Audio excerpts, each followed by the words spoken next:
Bulgy. It was bank holiday morning. The small railway engines were working hard. Their station was crowded. No sooner had one train started than another was filled with people waiting to go. Duck, Oliver, Donald, and Douglas were busy too, but they had not brought everybody.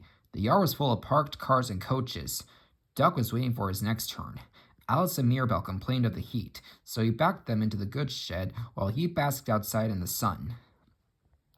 Near him stood a huge red bus. He had never seen it before. The bus watched the passengers happily milling around the small railway. "Stupid nonsense," he grumbled. "Wouldn't have brought him if I'd known. I'd have had a breakdown or something." "I'm glad you didn't," smiled Duck. "You'd have spoiled their fun. Look how they're enjoying themselves." "Pah!" snorted the bus. "Enjoyment's all you engines live for, taking the petrol from the tanks of us workers.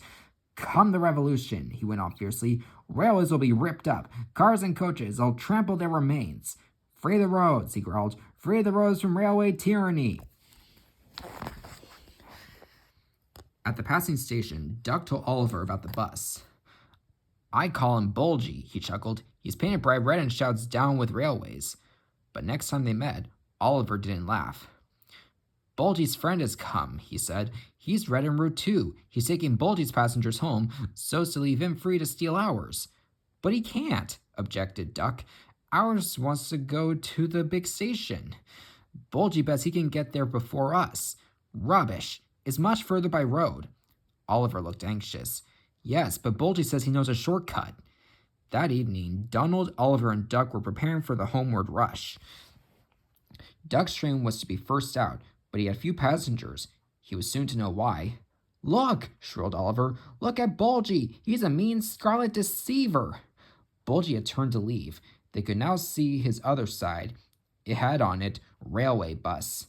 "Stop!" yelled staff and engines, but too late. "Yeah, boo, snobs!" jeered Bulgy. He roared away. The unsuspecting passengers waved happily. "Come on," puffed Duck. He, Alice, and Mirabel trundled unhappily away. Alice and Mirabel chattered crossly. "The nasty old thief, he's stolen our people!" Duck wondered how to pay Bulgy out. Then, far ahead, a man clambered up the embankment waving a red scarf. "Danger!" he shouted. "The line here crosses a narrow road." Duck came as close as he could. "So this was Bulgy's shortcut," he chuckled. Bulgy was wedged under the bridge.